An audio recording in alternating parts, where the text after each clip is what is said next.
Good day, everybody. We're at WesternPacificWeather.com, and it's currently 3rd of January 2011. Still welcoming in the new year here, and out in the Western Pacific here, quiet for the most part. There's really only three features we are watching today. Starting off towards the northeast, a very deep area of low pressure, still moving off towards the northeast here, basically south of Kamchatka. You can kind of see right here, the southern edge of it here, and farther out towards the west, Siberian high, really ridging in from the west here. Now that is really playing the dominant role throughout the Western Pacific today. The interaction between this and this very deep area of low pressure is creating basically northerly winds, strong northerly winds throughout the Western Pacific today.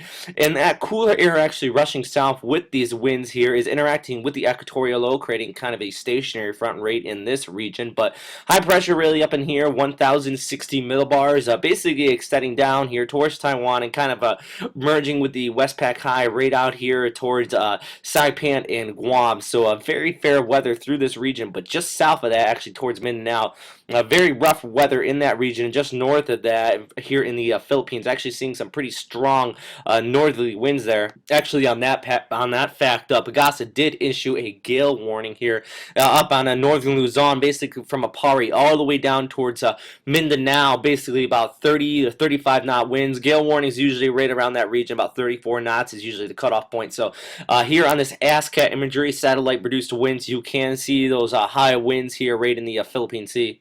And zooming out to Thailand's meteorological department analysis here really gives you a brief overview of everything I just talked about here, with the ridging in high pressure, area of low pressure farther out towards the east here, and basically is high interacting with the leftovers of the Westpac high out here towards Guam and Saipan, and then you have the equatorial low farther south here. But basically winds moving from the north clockwise around this high pressure here. I know yesterday I think I said a counterclockwise, very wrong. It's actually anticyclonic or clockwise rise around high pressures here. So that's going to be bringing that northerly winds and much cooler temperatures here, and as I already noted, the interaction between the equatorial low creating those very high convection thunderstorms here down in Mindanao in the southern part of Luzon. Also, another thing I want to note here is those high winds we were actually talking about in the Philippine Sea here, showing a wind report here just actually out toward the Philippine Sea right around 70 knots. That's what this flag and two barbs mean, is 70 knots. So very high winds in that area. And lastly, showing you the streamline analysis, basically a combination of all the products I just showed you, showing the northerly winds, this negative vorticity, which means downward vertical motion here, extending from Luzon out towards the Guam and Saipan, the Marianas Islands, and that positive vorticity down in here, showing that high convection rate in this region. Looking out at the forecast actually out here, using the GFS model here in the Western Pacific, actually tropical activity remaining fairly quiet all the way from the Bay of Bengal all the way out towards the Philippine Sea. Basically these easterlies here dominating, producing on and off convection and thunderstorms throughout this region, with the exception of that higher convection here in Mindanao.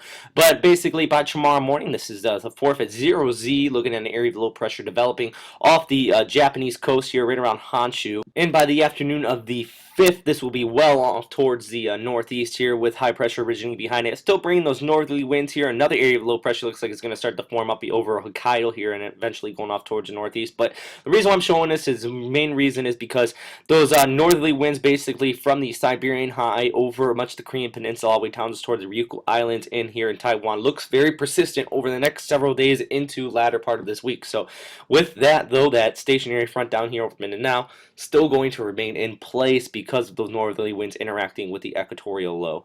But that is all for today, everybody. Thank you once again for listening to WesternPacificWeather.com. Another thing I do want to note, want to make the announcement by the mid part of this week, a meteorologist, Robert Carfio, is going to be posting on this site as well. He's going to be taking over for me for some part of the tropical season while I'm unavailable. So, and throughout the tropical season, he will be here to post for the storms out here in the Western Pacific. So look out for his updates here. Also, you can find a little bit more about him here at this link here in the bottom right of the page, just basically at liveweatherblogs.com. He posts there very often. So if you have any questions, comments, or suggestions, though, as usual, please post in the comment box towards the right, or email us here at westernpacificweather.com. I hope everybody has a great day, and thank you for listening.